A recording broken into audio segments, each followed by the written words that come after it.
Bueno, ahí tienen la presentación del PowerPoint de interferencia, no sé si lo están viendo bien.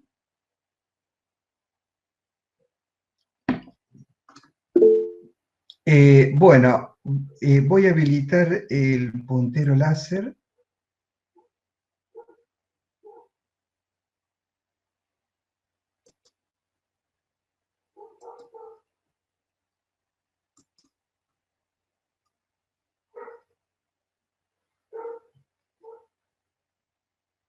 Muy bien.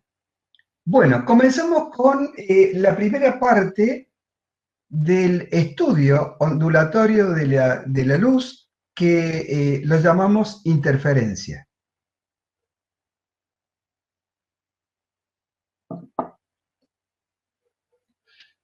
Es necesario comentar que este fenómeno de interferencia no es un fenómeno que se pueda observar normalmente, o sea, que se pueda observar en la vida cotidiana. Eh, Quizás es factible de observar en alguna circunstancia particular, pero el tamaño de las aberturas que se ponen en juego para analizar este fenómeno son aberturas muy pequeñas, del orden de 1 a 2 micrómetros, ¿no? Entonces, eso es muy difícil de conseguir naturalmente. Se logra construyendo uno un aparato para realizar este tipo de mediciones.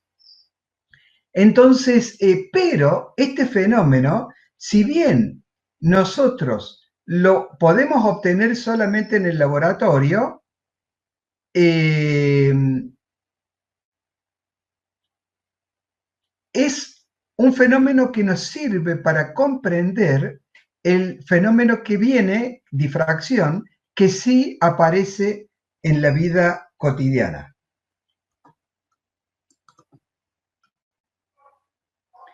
Muy bien, acá tenemos el ejemplo de, acá tenemos el ejemplo de dos ondas a lo largo de una cuerda, ¿no? Tenemos que en el primer dibujo, vamos a imaginarnos un dibujo anterior, las cuerdas está tensa, se inicia a la izquierda una perturbación, se produce una perturbación con lo cual hay una onda que se propaga hacia la derecha y al mismo tiempo a la derecha producimos una perturbación de una onda que se propaga a la izquierda. En un momento determinado, en una zona de esta cuerda, van a encontrarse entre sí. ¿Y qué va a ocurrir? Se van a superponer los efectos. A medida que se va aproximando ambas, el punto este que estaba fijo en la cuerda comienza a elevar su cota, su altura, llega a un máximo cuando los dos picos de la onda se superponen. Este pico máximo va a ser el doble o la suma de las dos amplitudes, mejor dicho, pero eso no quiere decir que se fusionan las ondas. Cada una se mueve en forma independiente y de hecho, una vez que se cruzan, siguen su camino sin alteraciones a lo largo de la cuerda.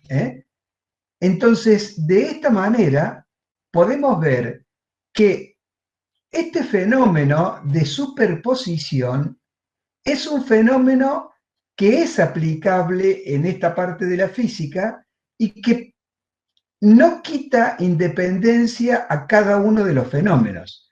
Los fenómenos existen de por sí y cuando se entrecruzan en algún punto aparece este fenómeno de superposición. Bueno, en esta parte de la física, a este fenómeno de superposición lo denominamos interferencia. Este fenómeno de interferencia, así como lo estamos denominando, se puede ver en las ondas que hay en la superficie de una extensión de agua, por ejemplo, un lago tranquilo. Si hay perturbaciones en dos lugares diferentes, de estos lugares se emiten ondas superficiales que se van desplazando con una cierta velocidad de propagación, dada por algunos valores físicos que hay en ese lago, y en un momento se van a cruzar, van a interferir entre sí, y nosotros podemos observar ese fenómeno de interferencia. Claro, visualmente por ahí es complicado porque el ojo tiende a moverse en el sentido mayoritario de este movimiento de ondas, pero si uno fija un punto, por ejemplo, en en el paredón de un muelle, en el paredón de un muelle vamos a ver que eh, el fenómeno de superposición lo vamos a ver expresado en el paredón. Y en este paredón vamos a ver regiones en donde las ondas de agua se mueven muy rápidamente y regiones en donde las ondas de agua se quedan prácticamente quietas.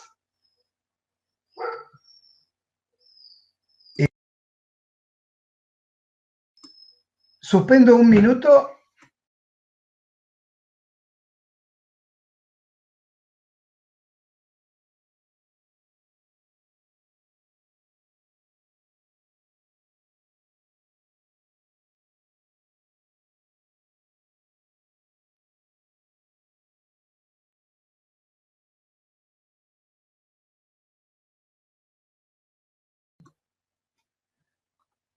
Bueno, continuamos.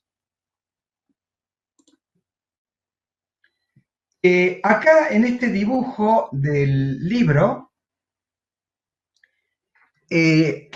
aparece un generador de ondas que tiene forma de punto, este generador S1, y suponemos que este generador de ondas emite ondas en todas las direcciones. Por lo tanto, estas ondas se van propagando hacia el exterior. Todas estas ondas se van propagando a la misma velocidad. Entonces, el hecho de que se vaya propagando a la misma velocidad, si consideramos, por ejemplo, a estas ondas como sinusoidales, que en general las ondas de luz son sinusoidales, entonces tendríamos acá dibujado en gris los picos que va tomando la onda, las ondas que se van expandiendo en un momento determinado. Entonces, estos picos que están marcados acá como circunferencias, en realidad en el espacio son superficies esféricas. Y estas superficies esféricas van incrementando su radio a la velocidad de propagación de las ondas. En nuestro caso, la velocidad es de alrededor de 300.000 kilómetros por segundo, o sea, a muy gran velocidad. Entonces, este tipo de ondas se denominan ondas esféricas, y se van distribuyendo uniformemente en el espacio. Si nosotros analizamos una línea radial que pase por el generador, podemos ver que esta línea radial, la propagación de la onda es rectilínea, es lineal a la misma velocidad de propagación. Entonces, digamos que si nosotros hacemos el análisis a lo largo de una dirección radial, entonces el análisis va a ser mucho más sencillo que el de ondas esféricas. En este caso, podemos trabajar en una sola dimensión con el concepto de ondas unidimensionales como habíamos visto. Sabemos también por el estudio de ondas que la distancia entre dos picos es la longitud de onda, lambda, también denominada periodo espacial, y la relación entre la frecuencia y la longitud de onda es que el producto de ambas nos da la velocidad de propagación de estas ondas. Fíjense que si nosotros tomamos la velocidad de la luz en el vacío, que es la velocidad que yo había mencionado hace un rato, alrededor de 300.000 kilómetros por segundo, esta velocidad, que se la puede determinar con 15, 20 cifras decimales, o sea, con bastante precisión, esta velocidad es una constante física. Es una constante física válida para nuestro sistema de unidades, el Sistema Internacional o el SIMELA. ¿Y por qué válida para este sistema? Porque medimos la velocidad en dos unidades de este sistema, la unidad de distancia y la unidad de tiempo. Esta velocidad que la habíamos simbolizado con la letra C minúscula, que es una constante física, esta velocidad se produce solamente en el vacío. Cuando la onda de luz llega a un medio diferente al del vacío, disminuye su velocidad. Y por eso es que para expresar en forma general una situación que puede ser fuera del vacío, a esta velocidad que aparece acá, la expresa como V, como V corta y no como C, porque estamos considerando acá la velocidad de propagación en este medio considerado. Si bien en el aire muchas veces vamos a suponer que la velocidad de las ondas electromagnéticas en el aire es igual a la del vacío, en realidad estamos cometiendo un error. Pero como este error aparece recién en la cuarta, quinta cifra significativa, entonces en circunstancias normales lo despreciamos. Pero si queremos hacer algún proceso de medición o análisis de precisión, debemos tenerlo en cuenta. Muy bien.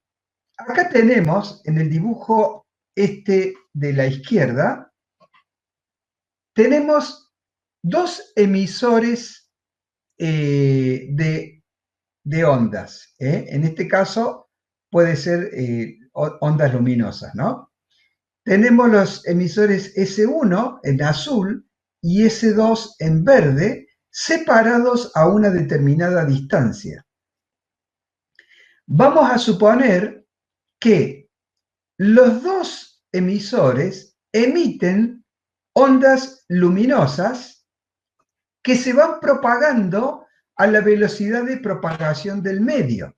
Entonces, este generador S1 produce ondas esféricas que acá aparecen como celestes, que se van propagando concéntricas al generador S1. Y mientras tanto, en el generador S2, que está dibujado con el color verde, también genera, pero exactamente en fase. Fíjense que la distancia del primer circulito en los dos casos tienen el mismo radio. Esto nos está diciendo de que están emitiendo en fase los dos emisores, y también tiene su propagación esférica, concéntricas en S2, marcadas en el dibujo como circunferencias de color verde, o verde claro. Muy bien, en estas circunstancias vamos a analizar qué ocurre con este fenómeno de superposición en tres puntos. Tomamos, por ejemplo, primero el punto A.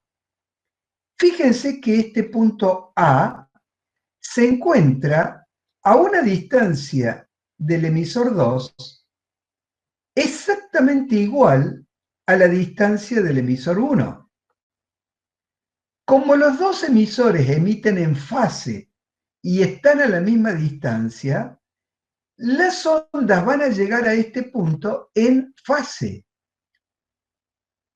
Y el hecho de que las ondas lleguen en fase nos está diciendo de que el principio de superposición hace que en este punto los fenómenos se sumen. ¿Eh? Tomamos otro caso. Otro caso tenemos en el punto B. En el punto B tenemos que la distancia del punto B a S1 es diferente de la distancia del punto B a S2. Pero la diferencia de distancias es un número entero de longitudes de onda. Por eso es que el círculo verde se cruza con el círculo azul en este punto. ¿Eh? Entonces, en este punto también se suman ambos fenómenos, porque las dos ondas llegan en fase. Si bien no fueron emitidas en el mismo tiempo, en este punto llegan específicamente en fase. Si nosotros nos fijamos ahora en el punto C, vamos a ver que en este punto la distancia recorrida por las ondas generadas por S1 es diferente a la distancia del recorrido generado por las ondas en S2. Pero cuando observamos los circulitos, vemos que este punto C coincide con la cresta de la onda del generador S1 azul, pero se encuentra al medio entre dos circunferencias de la onda verde. Quiere decir que mientras por la onda azul, por la que genera S1, está pasando por un máximo, por la que genera S2, está pasando por un mínimo. Entonces, este efecto de superposición neutraliza entre sí los fenómenos de una y otra onda de luz. Entonces decimos que en este caso particular del punto C, la interferencia es destructiva, mientras que en los otros dos casos, en donde se sumaban, la interferencia decimos que es constructiva. Y si nosotros analizamos más detalladamente el punto B, lo podemos observar en el dibujo de la derecha. Vemos que en el dibujo de la derecha, el recorrido de la onda generada por S1 tiene una distancia de 7 longitudes de onda y el de la generada por S2 tiene una distancia de 9 longitudes de onda. Entonces, como se encuentran en fase, acá la interferencia va a ser constructiva, se suman los fenómenos. En el dibujo acá llegan las dos ondas en cero, justo cuando cruzan por el valor cero, no se puede apreciar, pero si hubieran llegado en el valor máximo, se podría ver de que este efecto es sumativo, ¿no? ¿Y por qué es constructiva? Porque la diferencia de distancias del recorrido entre una y otra es un número entero de longitudes de onda. Cuando tenemos un número entero de longitudes de onda, la interferencia es constructiva. Lo tenemos expresado acá. Entonces, en general, cuando R2 menos R1 es igual a m por lambda, siendo m cualquier número entero positivo o negativo, entonces la interferencia va a ser constructiva.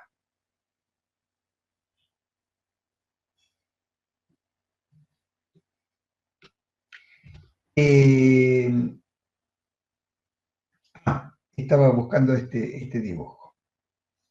Bueno, Este dibujo tenemos expresado el caso del punto C. En el caso del punto C, la onda emitida por la fuente S1, cuando llega al punto C, tiene un recorrido igual a 9,75 longitudes de onda. Y cuando la onda S2 llega al mismo punto C, tiene un recorrido de 7,25 longitudes de onda. Entonces, cuando hacemos la diferencia entre ellas, vemos que hay un desfasaje entre las dos equivalente a media longitud de onda. Cuando el desfasaje es equivalente a media longitud de onda, la interferencia es destructiva, porque se van contrarrestando entre sí las dos ondas. Entonces acá analíticamente R2 menos R1 lo presenta como M más un medio lambda. Acá tenemos R2 menos R1 igual a M más un medio, todo factor de lambda, en donde M es cualquier número entero, positivo o negativo. Este fenómeno, lo decía hace un rato, con las ondas sobre un lago, y cuando llegan a una superficie plana como la pared de un muelle, por ejemplo, podemos ver ahí claramente este fenómeno de superposición. No sé si alguno le ha prestado atención, pero la próxima vez que vaya, que tenga oportunidad, le puede prestar atención. En algunas zonas, las longitudes de onda en el agua tienen una longitud, digamos, puede ser 10, 15, 20 centímetros, ¿no? Y en alguna zona el agua aparece muy agitada, inclusive llegan a saltar gotas para arriba, mientras que en otra zona, justo a media longitud de onda, el agua está prácticamente quieta, no cambia su altura ni su posición. En esta zona es la zona donde las dos ondas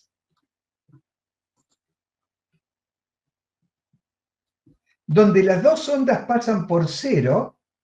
Entonces, este principio de superposición hace que este punto quede permanentemente quieto en el agua, ¿no? Es un efecto interesante de ver.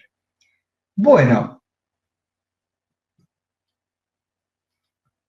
este otro gráfico, analizamos de nuevo este dibujo, pero ahora vamos a unir los puntos en donde M tiene el mismo valor. Entonces, por ejemplo, para M igual a más 1, en este dibujo tendríamos que la posición de M igual a más 1 estaría por aquí, ¿no? Entonces, acá tenemos M más 1, y si vamos uniendo en el espacio todos los puntos en donde la diferencia de longitudes de onda es R2 menos R1 es igual solamente a lambda, vamos a ver una figura, una curva más o menos de este tipo. Mientras que si la diferencia es 2, sería esta otra curva, y si la diferencia es menos 3, sería esta otra curva. O sea, va cambiando la curva a medida que M va aumentando. En una situación normal, entre las fuentes S1 y S2, hay una distancia de muchas longitudes de onda. Acá solamente tenemos poco más de 3, a ver, 1, 2, 3, 4 longitudes de onda. Entonces, por eso es que acá aparecen ejemplos de M hasta 3, porque la distancia entre los dos emisores expresado en longitudes de onda es pequeña. Pero si fuera de 80 longitudes de onda, digamos, habría curvas desde m igual a 0 hasta 80 y de m igual a 0 hasta menos 80. ¿Mm? Muy bien. Resta decir de que en cualquier punto intermedio que se encuentra justo en medio entre dos curvas, la interferencia es destructiva. Bueno, acá tenemos un ejemplo de interferencia de ondas en el agua. Ustedes se fijan, esta zona queda bastante perturbada por las dos ondas, y en esta zona parece como que se desorganizara todo, pero en realidad este fenómeno de ondas va a seguir su camino perpendicular a la superficie de las ondas, va a seguir su camino independientemente de la segunda onda. Entonces, cuando más lejos desaparezca la influencia del segundo emisor, se puede recuperar de nuevo la información de esta onda, ¿no? Muy bien. Y acá vamos al fenómeno de analizar el fenómeno de interferencia. Este fenómeno de interferencia, analizado en el laboratorio, se lo hizo por primera vez el físico Young.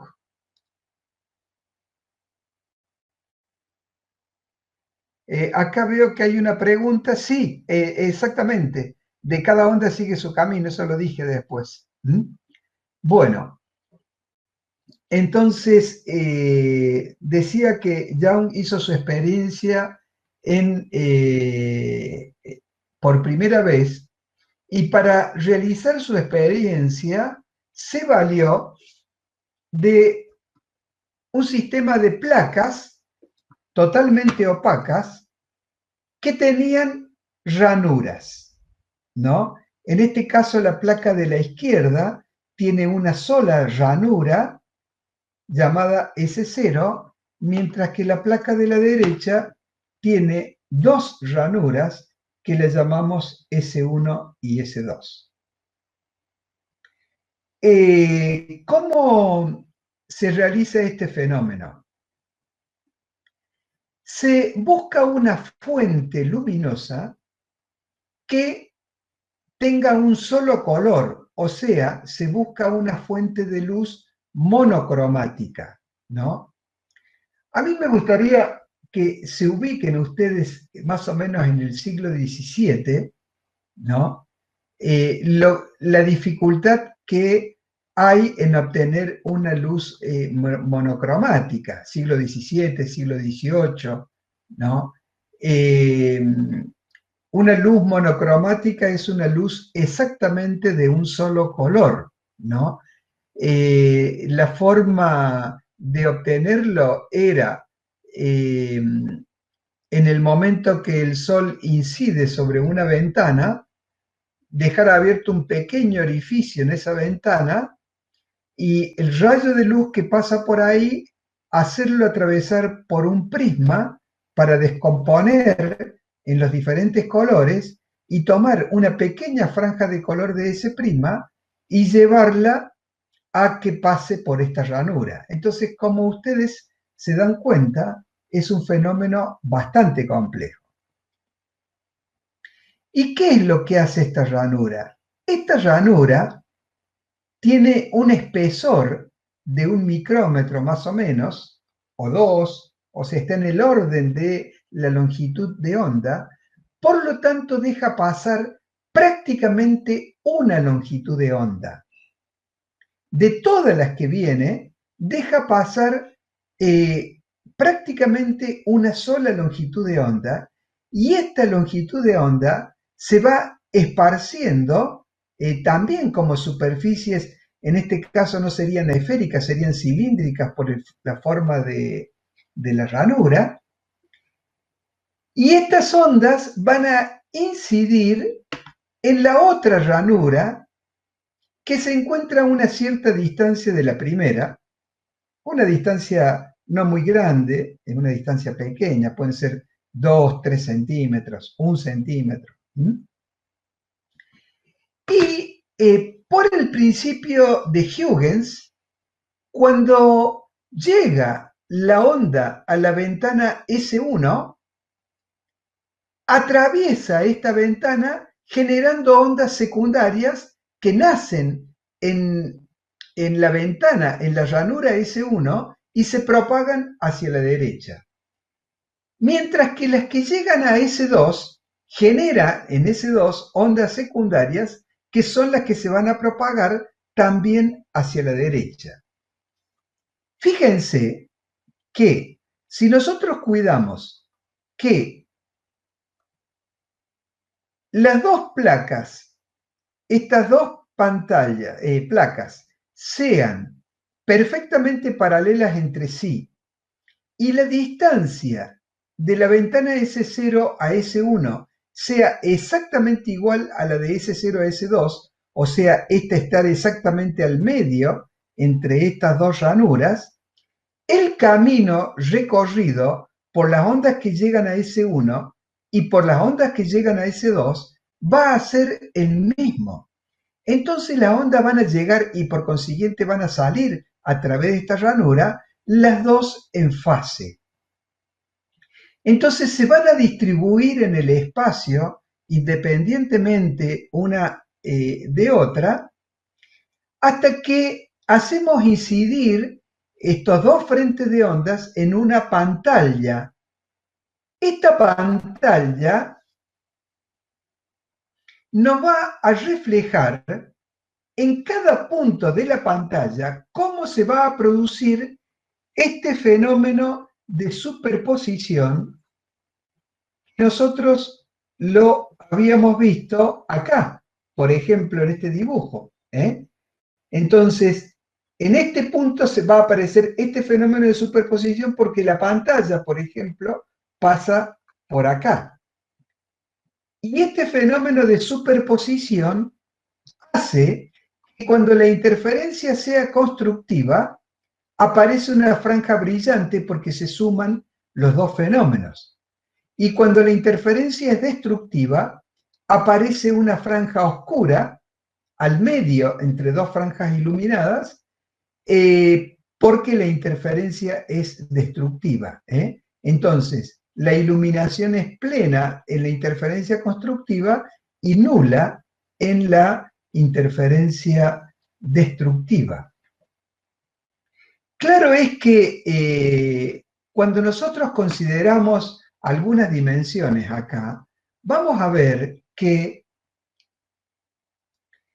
el espesor, la abertura de estas ranuras está en el orden de 1 o 2 micrómetros, o sea, es una rayita muy fina y separadas a medio milímetro, 1 milímetro, 2 milímetros a lo sumo, o sea, es una construcción bastante pequeña. Y para poder observar este fenómeno con las líneas claras y oscuras suficientemente separadas entre sí, la distancia a la que se pone la pantalla debe ser grande. Por ejemplo, podemos hablar de 1 metro, la distancia entre la placa ranurada y la pantalla donde vamos a ver estas líneas, que las vamos a ver separadas a pocos milímetros de distancia entre sí. A mí me gustaría que ustedes se imaginen la dificultad que existe cuando se realiza este experimento. Fíjense que de la luz del sol que generamos como fuente de luz, tomamos un solo pequeño rayo de luz y a ese pequeño rayo de luz lo hacemos pasar por un prisma para sacar apenas un solo color. Este color se va a distribuir y una fracción de ese rayo va a pasar por cada ranura. Entonces acá vamos a tener dos fracciones del rayo que salió de la primera ranura. Y estos dos rayos van a recorrer un camino de alrededor de 1 metro hasta la pantalla. Entonces imagínense que el brillo que tienen estas bandas que se ven en la pantalla es un brillo muy, muy tenue. Entonces todo el laboratorio tiene que estar perfectamente a oscuras para poder visualizar y medir este tipo de franjas. Cuando uno analiza esto y se ubica temporalmente en la época que Young realiza este experimento, no puede menos que sentir admiración por haber logrado descubrir esto con la precariedad de las herramientas que se poseían en aquel momento, ¿no? En el día de hoy, todo este proceso de este experimento, que lo llamamos experimento de Young, se realiza en forma mucho más sencilla porque en lugar de tomar luz monocromática que pasa por esta ranura, directamente como fuente de luz tomamos un haz de rayo láser. Los punteros láser se consiguen en cualquier lado a esta altura. Entonces, la ventaja que tiene el haz de luz láser es que todas las ondas de luz, todos los rayos de luz que se generan, vienen todos en fase y son coherentes. Entonces, de esta manera, en lugar de utilizar la ranura S0, utilizamos directamente un puntero láser o un emisor láser y aprovechamos ese generador para reproducir este fenómeno con una luz mucho más intensa que la que había en aquel momento.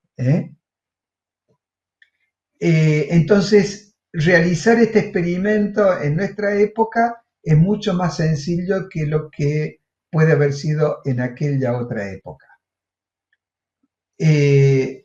Bueno,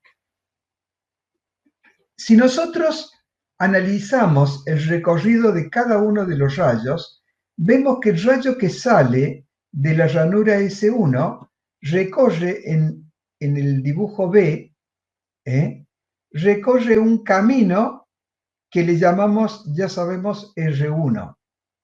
Mientras que el rayo que sale de S2 y que llega al mismo punto que nosotros analizamos, recorre otro camino que lo llamamos R2. Nosotros vamos a conocer la distancia de separación entre las dos ranuras. Como esta distancia de separación, dije hace un rato, está en el orden del milímetros, 2 milímetros, y esta otra distancia está en el orden del metro, yo puedo considerar que el camino que recorren los dos rayos de luz son direcciones paralelas o prácticamente paralelas, ya que el ángulo entre R1 y R2, este ángulo, va a ser un ángulo muy, muy, muy pequeño. Por lo tanto, las puedo suponer paralelas a las dos direcciones de luz. Quiere decir que si yo proyecto R1 en R2, me va a dar por acá, y este recorrido en R2 va a ser el recorrido, la diferencia del recorrido entre R1 y R2. Vuelvo a decir, proyectamos R1 en R2 y la diferencia de longitud va a ser la diferencia de camino recorrido. O sea que la diferencia entre R2 y R1 va a ser lo que gráficamente en el dibujo lo calculamos como D por seno de tita. siendo θ el ángulo entre el eje que une la placa con la ranura y el rayo de luz, por ejemplo, R2. Vamos a suponer que el ángulo θ también es el mismo para R1. Este ángulo θ se reproduce acá porque los lados del ángulo son ambos perpendiculares entre sí. Por lo tanto, conociendo este ángulo θ, nosotros podemos conocer esta distancia d por seno de θ. Entonces lo que hacemos es lo que tenemos aquí abajo, R2 menos R1 igual a d por seno de θ. Bueno, acá tenemos otro dibujo en donde vemos el experimento de Young. Y bueno, acá tenemos que la interferencia constructiva se produce cuando d por seno de θ es igual a m por lambda, siendo m un número entero positivo o negativo. Y la interferencia destructiva se produce cuando d por seno de θ es igual a m más un medio de lambda, para m que puede ser positivo o negativo. Entonces, tenemos acá un esquema de franja de interferencia en donde para m igual a 0 tenemos la zona más brillante y después para m igual a 1, a 2, a 3, a 4, las zonas se van haciendo más tenues. Se van haciendo más tenues porque los caminos recorridos son mayores y porque la luz se proyecta más oblicuamente. Por eso es que se comienza a oscurecer hacia los extremos. Nosotros, cuando hacemos el análisis matemático, luego vamos a despreciar esta disminución de brillo para simplificar el análisis, ¿no? Entonces, si nosotros medimos la cota, por ejemplo, para m igual a 1, la cota en la pantalla, la diferencia de alturas que hay entre m igual a 0 y m igual a 1, ese valor lo voy a llamar en general I sub m, para este caso va a ser I sub 1. Y este valor I sub 1, si nosotros observamos el dibujo anterior, y lo puedo asociar al ángulo θ a través de la tangente. Conociendo la distancia r, yo tengo que la tangente de este ángulo θ va a ser I sobre r. Entonces, cuando despejo I, voy a tener que I es igual a r por la tangente de θ, para cada una de las franjas, tanto positiva como negativa. Como dije antes, esta distancia es muy grande, estamos hablando de, habíamos dicho, de 1 metro aproximadamente, y la distancia entre las franjas luminosas va a ser pequeña, va a ser en el orden de los 2 o 3 milímetros. Entonces, si esto mide unos pocos milímetros, este ángulo θ es muy pequeño. Y acá podemos hacer la consideración de que el ángulo θ es muy aproximadamente igual a la tangente de θ, la que hicimos en óptica geométrica. Entonces, cuando el ángulo es muy pequeño, podemos reemplazar la tangente de θ y el seno de θ lo podemos reemplazar directamente por m por lambda sobre d, que es el ángulo θ, expresado en radianes, y tenemos que I sub m me queda igual a r por m por lambda sobre d. Si yo, por ejemplo, de acá despejo lambda, la longitud de onda, esta longitud de onda me queda igual a D por I sub m sobre R por m. Fíjense que D es un dato constructivo del experimento. R también es un dato constructivo del experimento. La cota la voy a medir en ese momento, la cota I sub m, y yo sumando las franjas voy a calcular el número de m. Entonces, todos estos son datos que yo voy a obtener en el experimento de Young. Entonces, puedo calcular directamente la longitud de onda. Fíjense qué hermoso resultado es este experimento, en donde esta longitud de onda, que está en el orden de los 400, 500 nanómetros, y que se mueve a 300.000 kilómetros por segundo, realmente es imposible medir esta longitud de onda por algún medio convencional. Pero por este medio y aprovechando este tipo de experimento, podemos nosotros, con una regla, con cualquier regla que utilicemos, podemos llegar a medir la longitud de onda de la luz con suficiente aproximación, ¿no? Bueno, esta es la ventaja que nos dan este tipo de fenómenos, el hecho de poder medir distancias muy pequeñas como la longitud de onda, haciendo algunas mediciones sencillas con regla. Más adelante vamos a ver que con este fenómeno podemos medir también distancias pequeñas.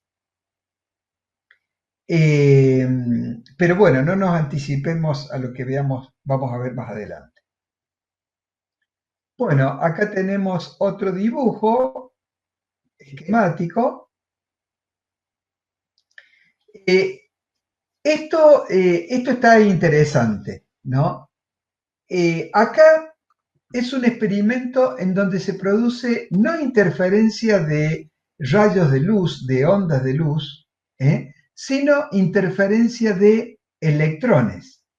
Ustedes saben que los electrones son partículas negativas muy pequeñas.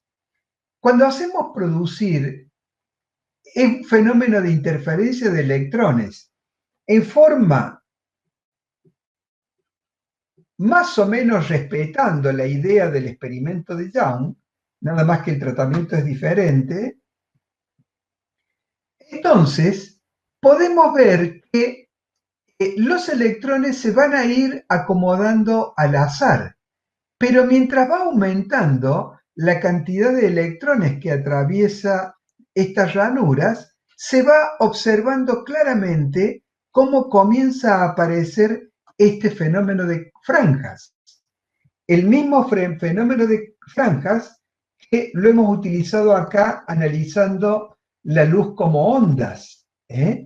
Este resultado lo analizamos considerando la luz como onda, como un fenómeno ondulatorio. Y acá estamos hablando de partículas. ¿Qué quiere decir esto? Que cuando las partículas son muy pequeñas, más pequeñas que el núcleo de un átomo, entonces el comportamiento de las partículas en algunas circunstancias son como partículas y en otras circunstancias son como ondas. Lo mismo que el fenómeno de la luz.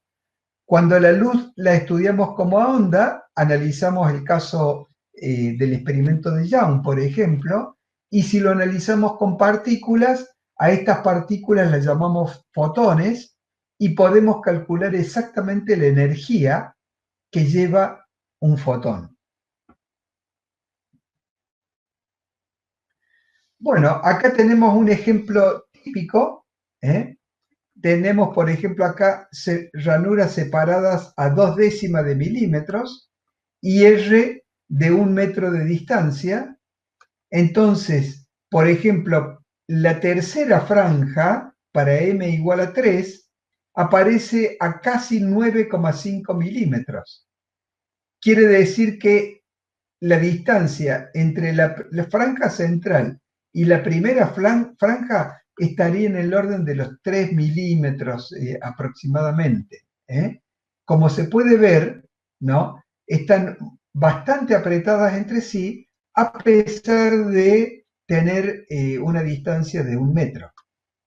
Para duplicar esta distancia necesitaríamos llevar la pantalla a 2 metros de distancia, pero bueno, hay que ver si tenemos espacio para hacer esto y si estas franjas nos llegan muy atenuadas a esa región. ¿Mm? Bueno, con esto terminamos experimento de Young.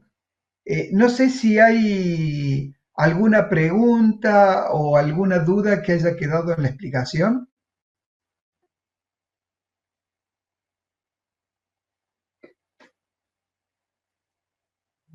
Bueno, vamos a seguir con el próximo tema. El próximo tema es intensidad en los patrones de interferencia. ¿Qué es lo que vamos a calcular acá? Acá vamos a calcular la intensidad de la luz que llega a cada franja luminosa. Lo vamos a calcular analíticamente y nosotros acá tenemos un inconveniente, y el inconveniente es que estamos viendo óptica ondulatoria antes de estudiar ondas electromagnéticas. Esto lo hacemos por una necesidad de la carrera, que como ustedes tienen o estudian en este cuatrimestre cristalografía, necesitan manejar esto lo antes posible. Por eso es que lo damos al principio, pero tenemos que explicar esto sin haber comprendido el fenómeno físico de las ondas electromagnéticas. Entonces, lo que yo he hecho acá es hacer una explicación previa a la explicación del libro para comprender bien por cómo se produce este fenómeno, este cálculo de la intensidad en los patrones de interferencia.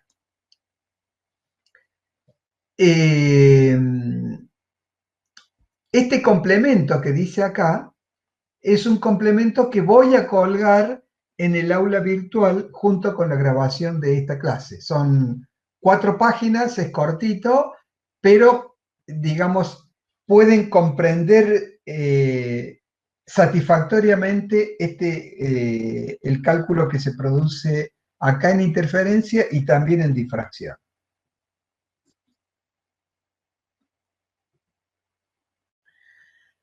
Bueno, sabemos nosotros que cuando decimos en física intensidad, nos referimos a la potencia transferida o propagada por unidad de área. Más que en física diría en ondas. En ondas, el fenómeno de intensidad de una onda se refiere a la potencia transferida o propagada por unidad de área. Fíjense que esta potencia es diferente al considerar el carácter ondulatorio de la luz. Al considerar el carácter ondulatorio de la luz, esta intensidad es máxima cuando tenemos un pico positivo o un pico negativo y es nula cuando estamos entre 2 picos. Ahora, esta diferencia se produce billones con B, billones de veces por segundo. Entonces, esta potencia, como es sensible a la posición de la onda, la llamamos potencia instantánea, que es cero cuando la onda pasa por cero, la sinusoide pasa por cero, y máxima cuando pasa por un pico. Entonces, lo que nosotros vamos a hacer es lo que hace nuestra vista, es integrar esta potencia instantánea, los máximos y los ceros, los integramos, es lo que hacen los conos y los bastoncillos de nuestros ojos, y la potencia promedio o potencia media. Sabemos nosotros que en las ondas esta intensidad se la mide en watt por metro cuadrado. O sea, la potencia en watt sobre metro cuadrado. O sea, esta unidad es la misma para la potencia instantánea y para la potencia promedio. Por lo tanto, debemos especificar, aunque ya vamos a ver que nos referimos en general a la potencia promedio de la onda de luz. Entonces, nosotros definimos de esta forma a la luz como una onda electromagnética, o sea, de las mismas características físicas que tienen las ondas de radio, las microondas. Esta característica es que está formada por campos eléctricos que los denominamos como E y campos magnéticos que los denominamos como B larga. Estos dos campos van variando en el espacio y el tiempo en fase, sinusoidalmente y perpendicularmente entre sí, y con respecto a la dirección de propagación. Esto es importante, nos permite simplificar el análisis.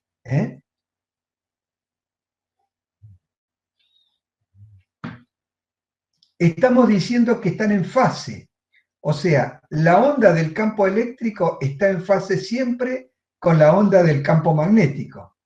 Las dos son sinusoides y están ubicadas perpendicularmente entre sí. Esto quiere decir que se mueven en planos perpendiculares. Yo dejo que lo imaginen un poco y luego lo presento.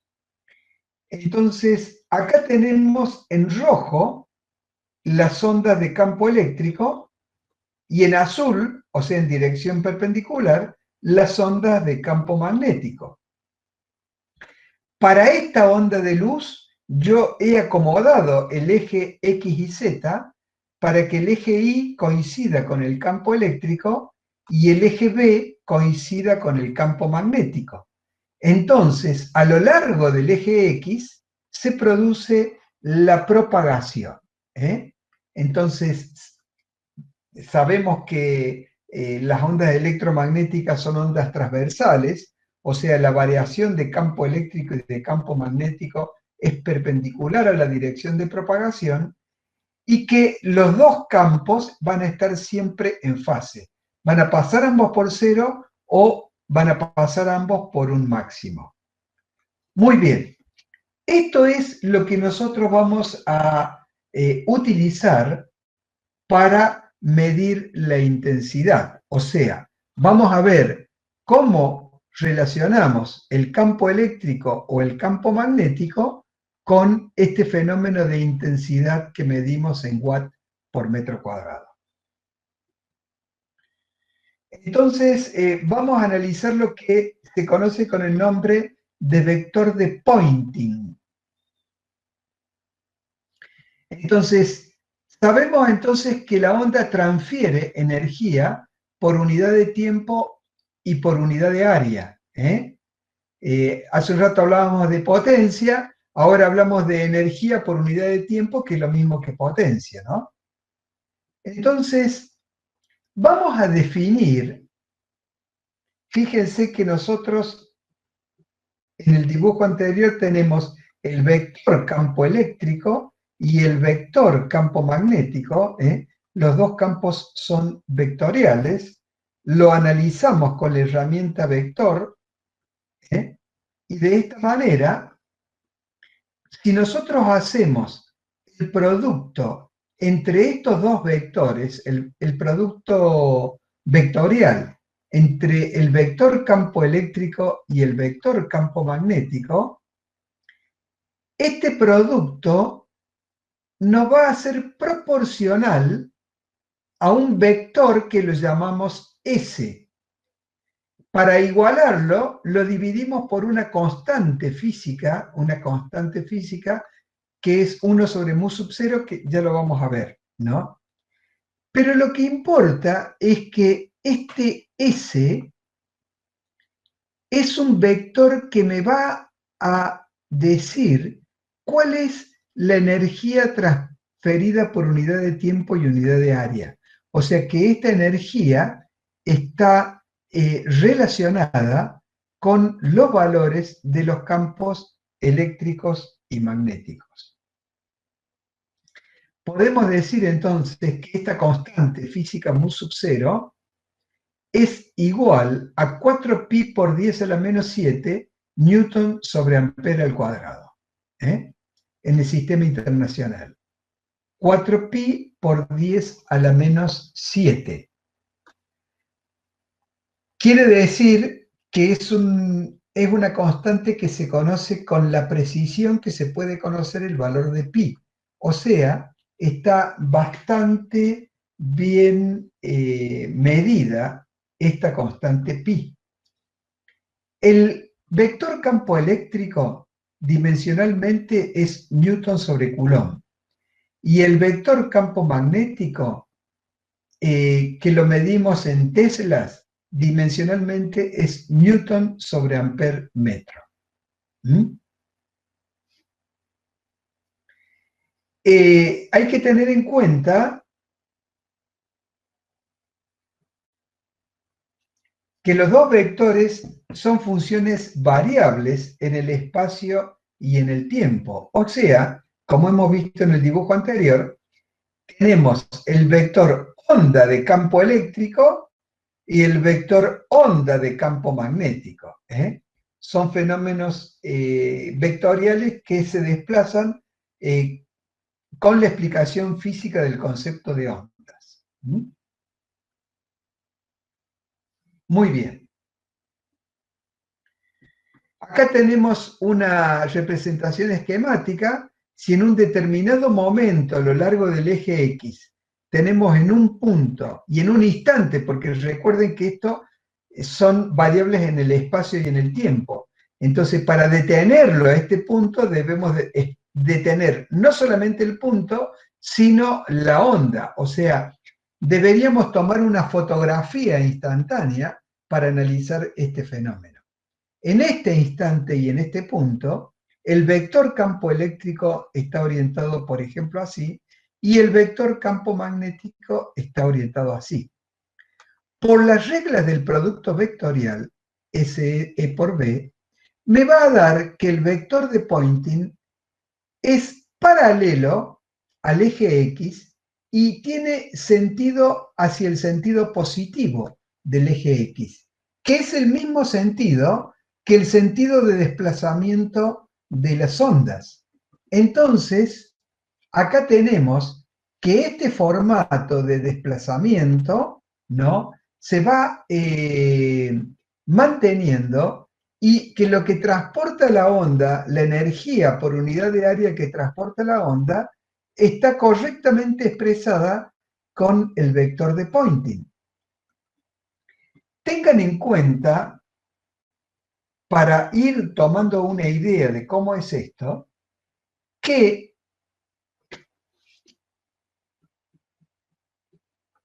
al campo eléctrico lo vamos a representar con una amplitud máxima multiplicado por un seno de kx menos omega t.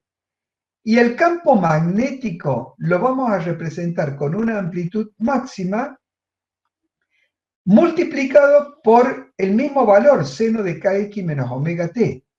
Entonces,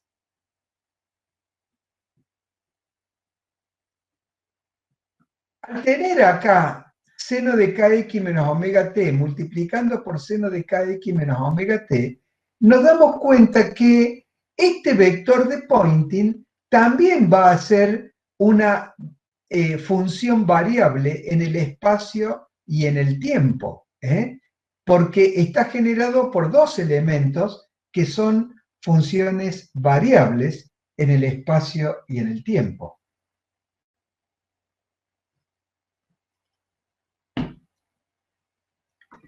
Por lo tanto, dimensionalmente podemos expresar a S, hacemos el análisis dimensional de este producto y tenemos que mu sub 0 era Newton sobre ampere al cuadrado. Acá, al estar en el denominador, ponemos ampere al cuadrado sobre Newton. Hacemos todo el análisis dimensional y vemos que este vector nos da en watt sobre metro cuadrado, que es la misma unidad que nosotros utilizamos para medir la intensidad de las ondas. O sea que el fenómeno de intensidad de ondas en ondas electromagnéticas está íntimamente asociado a este vector que lo denomino vector de Poynting.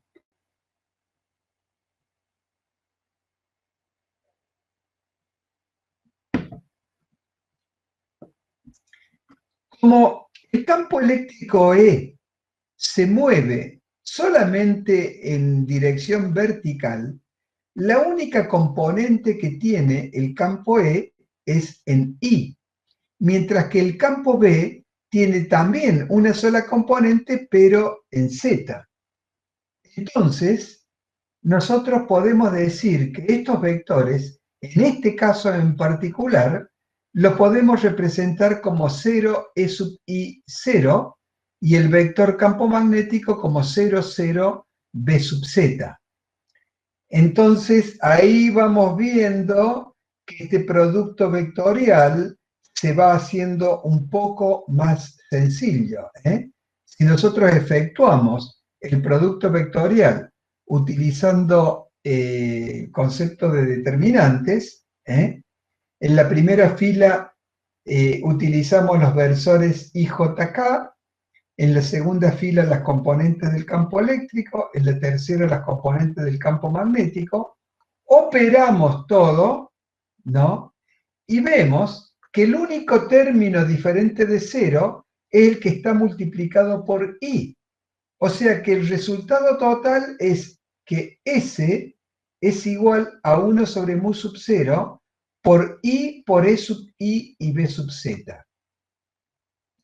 Estas dos líneas que están acá, estas dos barras, no están hablando de valor absoluto ni de módulo, solamente están hablando del resultado de este determinante. O sea que aparece el carácter vectorial del versor I, que es el que le da la dirección y sentido al vector de Poynting.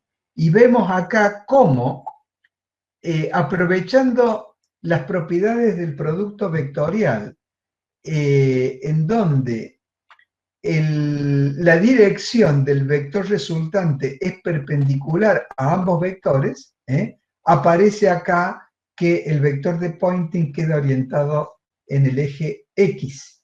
Y como no hay ningún signo menos, quiere decir que está orientado en el sentido positivo del eje X. Nosotros ahora vamos a representar las sinusoides de los vectores campo eléctrico y campo magnético. El Sears lo que hace es representarlas con función coseno. Otros libros las representan con función seno, pero digamos, sabemos que el análisis es el mismo porque la función seno y coseno están desfasadas entre sí 90 grados, eso ya lo sabemos.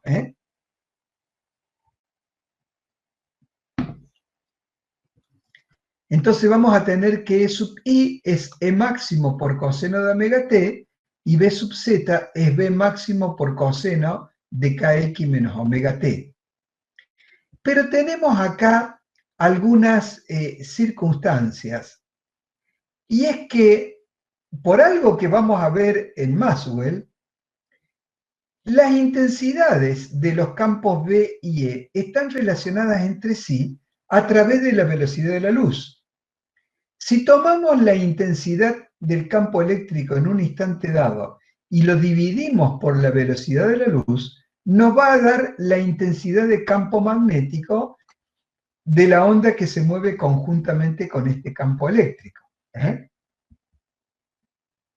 De ahí tenemos esta expresión que B máximo es igual a E máximo sobre C. Por otro lado, esto también lo vemos de Maxwell, la C, la velocidad de propagación de la luz elevada al cuadrado, es igual a la inversa del producto de dos constantes, mu sub 0 y epsilon 0. Habíamos hablado antes de epsilon 0, era la permitividad del vacío, también es una constante física para el sistema internacional. Entonces hacemos el producto mu sub 0 por mu sub 0 por epsilon 0, lo invertimos y esto numéricamente es igual a la velocidad de propagación de las ondas electromagnéticas en el vacío elevado al cuadrado. Esto me permite establecer una relación estrecha entre la velocidad de la luz y la permitividad eléctrica del vacío, ya que conociendo perfectamente una, conocemos la otra porque el valor de mu sub 0 lo conocemos con la precisión del valor de pi. Entonces, nosotros acá hacemos una separación en miembros y establecemos esta igualdad, que epsilon 0 por C es igual a 1 sobre mu sub 0 por C. Una igualdad que vamos a utilizar en un ratito. La permitividad del vacío como constante es aproximadamente igual a 8,854 por 10 a la menos 12 Coulomb al cuadrado sobre Newton metro cuadrado. En realidad acá esto es más o menos igual. Deberían ser dos líneas así ondulantes, pero bueno, no lo pude obtener a tiempo, así que lo dejé de esta manera.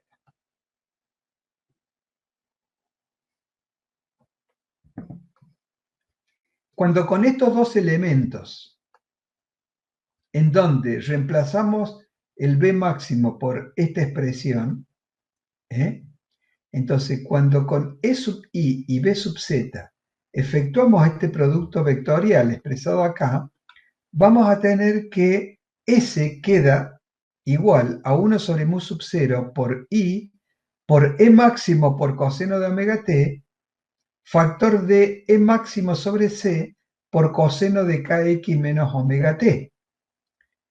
Entonces, ordenando, me va a quedar S igual a 1 sobre mu sub 0 por C por E máximo elevado al cuadrado por coseno cuadrado de kx menos omega t, todo por el versor I.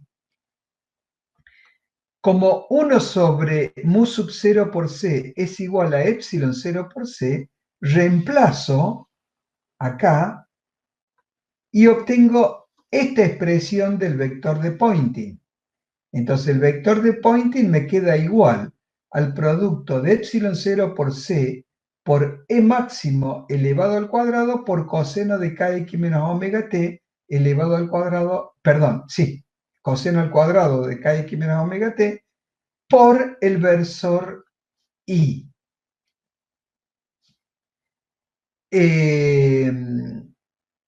Y esta sería la representación analítica y la representación según las componentes en un sistema de referencia sería 0, S vale 0 para I y 0 para Z. Muy bien. ¿Qué conclusión nos vamos a fijar antes de avanzar? Y es que este vector de Poynting expresado acá es proporcional al cuadrado del campo eléctrico, al valor del campo eléctrico elevado al cuadrado. Y en este campo ya está implícito también la energía transportada por el campo magnético, porque habíamos reemplazado B máximo por E máximo sobre C. Muy bien. Entonces, habíamos concluido con esta expresión. Vamos ahora, para continuar analizando, vamos a imaginarnos que nos detenemos en un punto en el espacio y en el tiempo, o sea, analizamos un instante específico.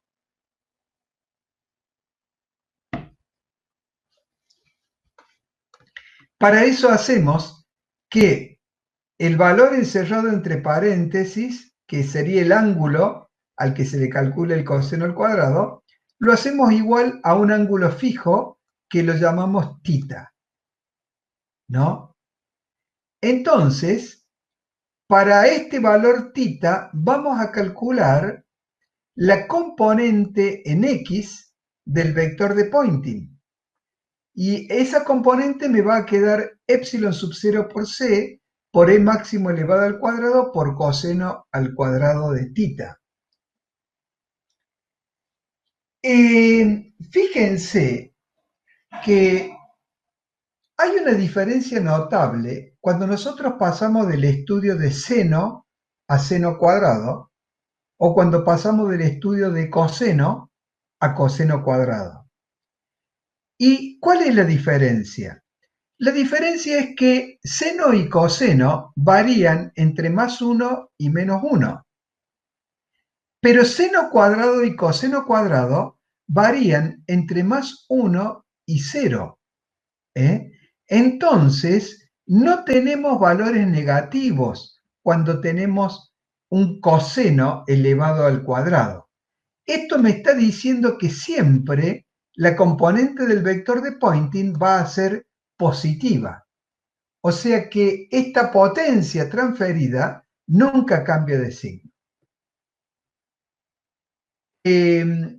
Acá tenemos en este dibujo un ciclo, una longitud de onda de la función coseno. En este ciclo, la función coseno va a variar entre +1 y -1. El eje de 0 no lo pude dibujar, acá me salió así, ya lo dejé así, pero imagínense que aquí estaría el eje de las abscisas, en donde las abscisas están midiendo el ángulo pi. Muy bien. Cuando nosotros acá a esta expresión coseno la representamos como coseno cuadrado, la frecuencia se duplica porque la longitud de onda de la función coseno cuadrado es la mitad que la longitud de onda de la función coseno. Entonces, vemos que se duplica la frecuencia y la variación es siempre positiva, de un máximo a 0. Nunca pasa a valores negativos. Entonces,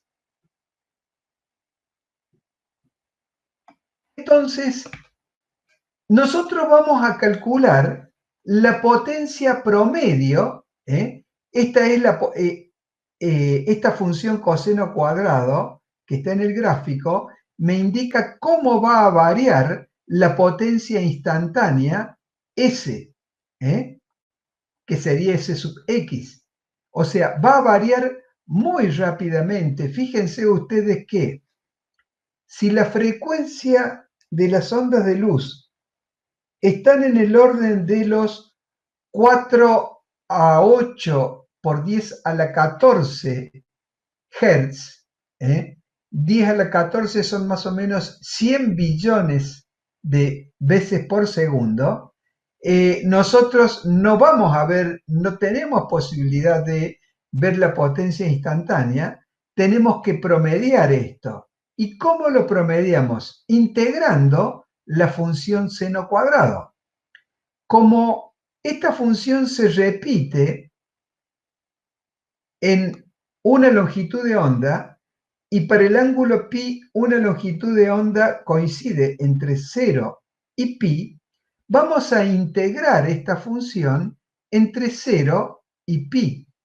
Entonces, la integral, o sea, el valor de la S promedio va a ser igual a 1 sobre t, en este caso t es pi, por la integral entre 0 y pi de S de x por diferencial de θ.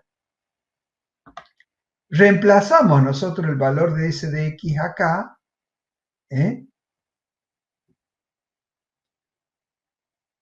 sacamos de la integral los valores que son constantes, entonces me queda una integral entre 0 y pi de coseno cuadrado de θ por diferencial de θ. Es una integral sencilla de resolver. El resultado de esta integral lo buscamos en la tabla de integrales y me da coseno de θ por seno de θ dividido 2 más 1/2 de la integral de coseno elevado a las 2 menos 2, o sea, aparece en numerador y denominador. Por lo tanto, este valor, acá le falta θ, estoy viendo en el dibujo, este valor coseno a la 0 de θ va a ser permanentemente igual a 1. Si es permanentemente igual a 1, esta integral me va a quedar solamente para el ángulo θ, expresado entre 0 y pi. Entonces, esta integral va a valer pi directamente, va a ser integral entre 0 y pi de diferencial de θ, el resultado es pi menos 0, o sea, es pi multiplicado por este 1/2. Reemplazamos este 1/2 de pi en esta expresión y me va a quedar que el valor promedio del vector de Poynting es igual a 1 sobre pi por epsilon sub 0 por c por e máximo al cuadrado por 1/2 de pi. Simplificamos el pi y me queda acá la expresión del valor medio, del vector de Poynting.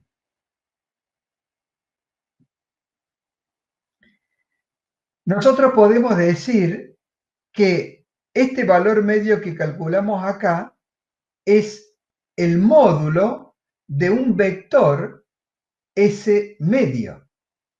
Y este vector S medio es igual al módulo, o sea, el valor calculado acá, el módulo, multiplicado por el versor I. O sea que, fíjense que cuando nosotros calculamos el vector de Poynting nos dio que la potencia instantánea que varía con una doble función del espacio y del tiempo. Va variando permanentemente en cada instante. Mientras que para este caso tenemos que el vector S medio es un vector constante, porque tenemos el valor máximo del campo eléctrico elevado al cuadrado, C epsilon 0, multiplicado por 1/2, son todas constantes. O sea que este S medio es un vector constante en la misma dirección y sentido del vector S, nada más que este es continuo y me queda expresado que como coincidente este vector S medio, coincidente con la intensidad de la onda. Este vector S medio se mide en la misma dimensión que el vector S, que era watts sobre metro cuadrado. Entonces, por consiguiente, coincide con la intensidad de la onda electromagnética, en este caso la intensidad de la luz. ¿Mm? Muy bien. Una vez que hemos calculado esta expresión, vamos a hacer otras consideraciones respecto del estudio de las ondas.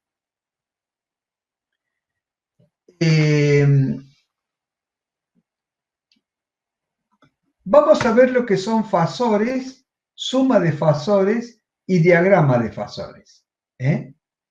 Sabemos entonces ya que la interferencia es producida por una superposición de ondas en un punto del espacio atravesado por ellas.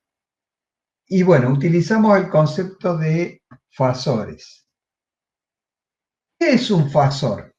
El fasor es un concepto geométrico que permite efectuar la representación gráfica de un número complejo. Entonces, a esta representación la utilizamos para representar oscilaciones, o sea, para representar los elementos que generan una onda de cualquier tipo.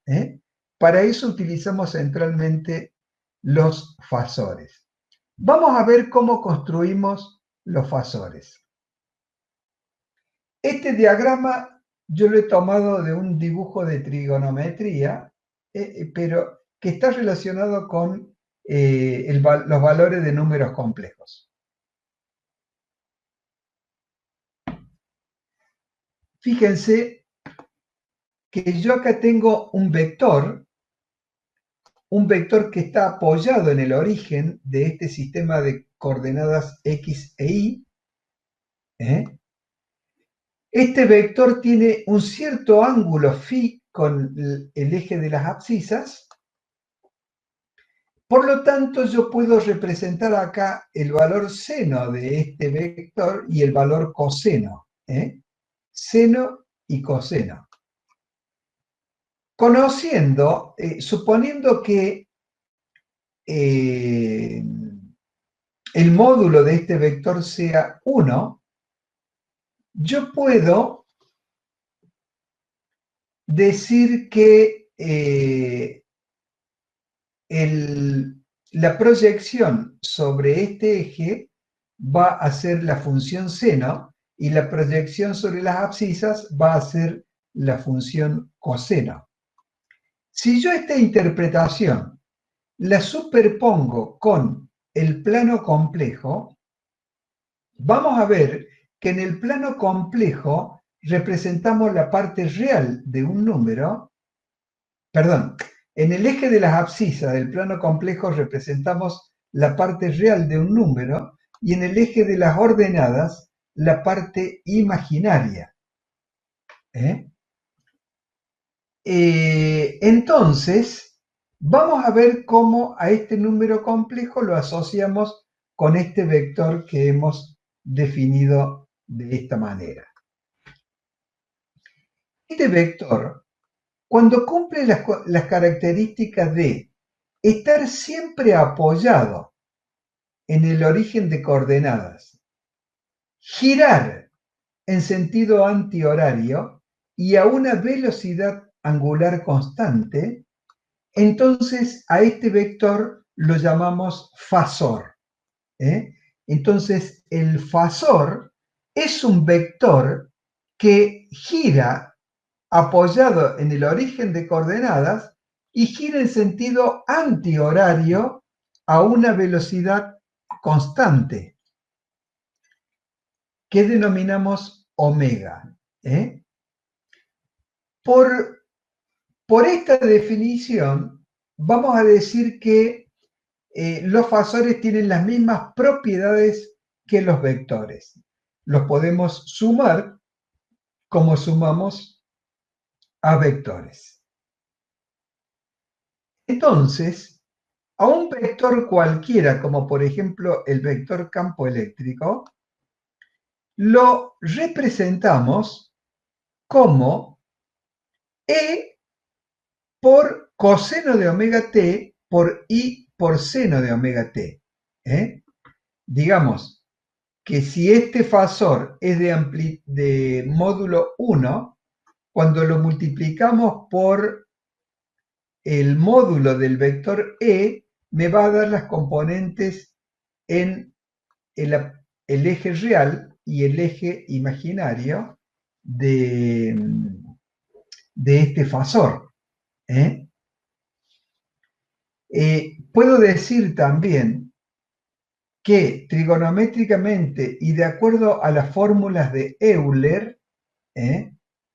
Eh, ya vamos a ver después cómo sale, pero esto en cualquier libro de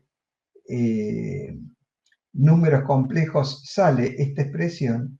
Este valor con coseno de phi más i por seno de phi es igual, lo puedo representar también como igual a e a la i phi, en donde i es el número imaginario que equivale a raíz cuadrada de -1 y representa los valores expresados en este sistema, en el eje de ordenadas, en este sistema de referencias.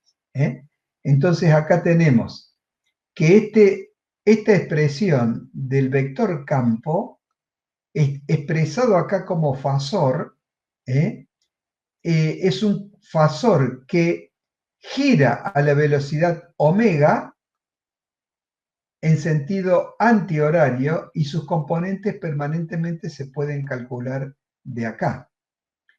Fíjense que a este fasor campo eléctrico lo he definido como fasor colocándole una rayita en la zona del acento.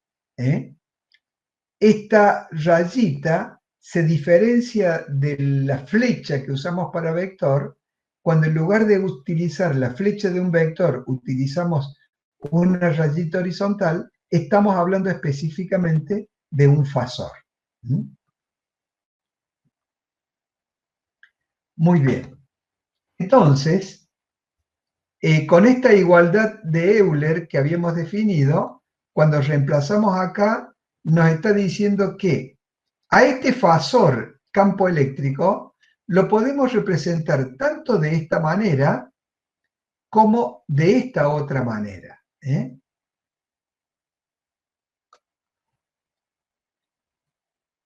Vamos a utilizar para el análisis fasorial cualquiera de las dos formas, la que nos resulte más conveniente en un determinado momento. Entonces, si nosotros volvemos, a ver, para no volver tan atrás, ya he avanzado mucho, imagínense que si nosotros volvemos al dibujo de las dos ondas que se superponen en un punto, que se interfieren en un punto, de los primeros dibujos que hicimos, a cada una de estas ondas la podemos llamar a la del emisor 1 como E1, a la del emisor 2 como E2, entonces tendríamos que la primera onda sería E por coseno de omega t más phi, y la segunda onda E por coseno de omega t. Entre las dos hay una diferencia de fase dada por phi, y esta diferencia de fase está dada por la diferencia de los caminos recorridos por E1 y E2 cuando llegan instantáneamente a ese punto. Vamos a representar a la onda como la parte real de este fasor. La parte real de este fasor es E por coseno de omega t. Entonces lo represento de esta manera. La parte real del fasor E es igual a E por coseno de omega t. Si nosotros nos vamos a este dibujo,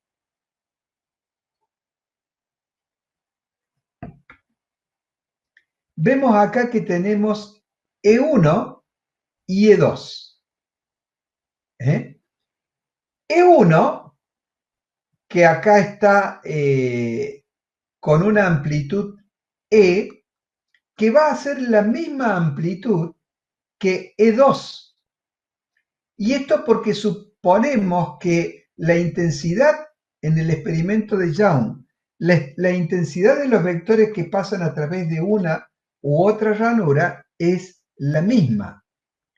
Pero estos dos vectores están desfasados un cierto ángulo phi, y ¿qué es lo que está representado acá? La diferencia de fase entre los dos vectores cuando llegan a ese punto está acá dada por phi. Y nosotros a la intensidad de este vector lo representamos con la parte real, o sea, con e por coseno de omega t. Entonces, la suma de los vectores, de los fasores, perdón, la suma de los fasores E1 y E2 me va a dar este fasor resultante E sub P. Digo fasor resultante, la suma de los fasores va a dar un fasor resultante. Y la suma de estos fasores, yo la podría calcular a su módulo a partir del teorema del coseno, diciendo que el fasor resultante sub p elevado al cuadrado es igual a e cuadrado más e cuadrado menos 2e cuadrado por el coseno del ángulo comprendido. El coseno del ángulo comprendido es el suplemento de phi, o sea, sería pi menos phi. De esta manera, veo que este ángulo E sub p, acá tengo una pregunta donde aparentemente me dirían que este fasor E2 no está apoyado en el origen. No, no está apoyado en el origen, pero digamos, como tiene un fasor las mismas propiedades de un vector, yo lo puedo sumar construyendo un triángulo entre los dos vectores y el vector resultante, o construyendo un polígono. Si yo tengo el otro vector acá, proyecto las dos puntas y me va a dar el mismo vector E sub t. Entonces, yo puedo representarlo a este vector campo, a este otro, lo puedo representar acá sumándolo, o lo puedo representar acá. En este caso, en el libro, lo representa de esta manera.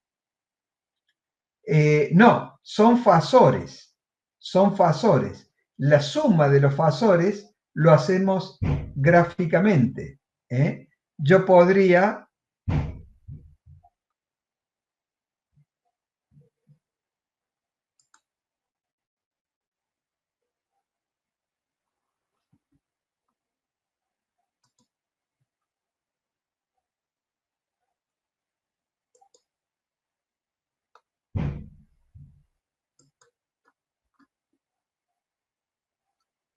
Yo podría dibujarlo acá.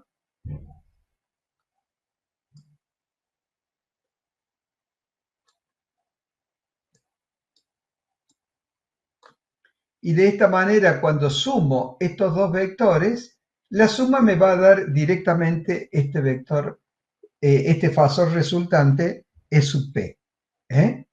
Entonces, sí, el módulo de E sub p lo calculo con el teorema del coseno, pero el E sub p vectorialmente es la suma de los fasores E1 y E2.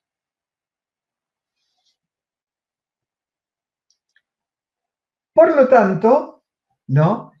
La intensidad de la onda luminosa, que es igual al valor promedio del vector de Poynting, me va a quedar un medio de E sub 0 por C, y ya coloco E sub P al cuadrado, que es en esa zona, con un ángulo de desfasaje phi entre una y otra ondas, el valor de la intensidad en ese punto de la franja iluminada.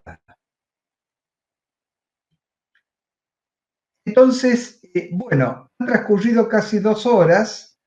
A mí me gustaría que se queden con la comprensión de este concepto.